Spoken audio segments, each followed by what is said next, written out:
Warga Banjarmasin nampaknya masih terbayang dengan peristiwa banjir di awal tahun 2021 lalu.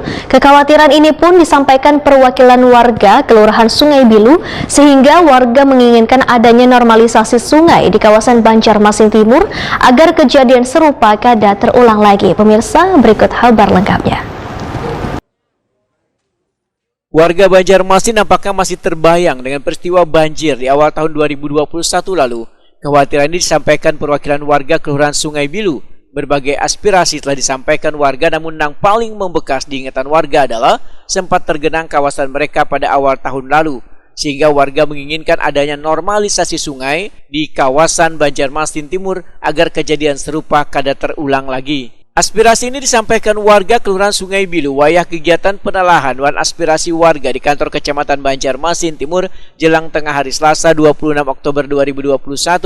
Demikian dipindahkan Wakil Ketua DPD Banjarmasin Tugiatno Esos Takuni Prima TV usai rises. Politisi PDI Perjuangan ini berharap aspirasi warga ini bisa didengar oleh pemerintah kota sehingga antisipasi banjir dengan langkah perbaikan drainase wan gorong-gorong serta normalisasi sungai secepatnya bisa dilakukan. Dengan berfungsinya saluran banyu dengan baik, kada hanya bisa mencegah meluapnya banyu, tapi menghindari perkembangbiakan jentik atau nyamuk.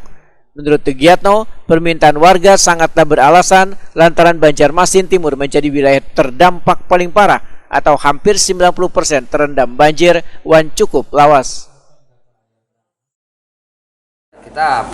Harapan kita sih jangan sampai terjadi lagi banjir seperti tahun lalu. Karena pemerintah kota sudah menggalakkan yang namanya normalisasi sungai.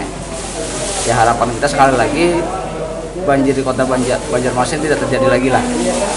Berarti infrastrukturnya harus benar dibenahi ya, mereka mengharapkan sekali infrastruktur karena itu tadi jalan-jalan di gang mereka sudah mulai rusak dan takut membahayakan kepada pengguna jalan di daerah itu.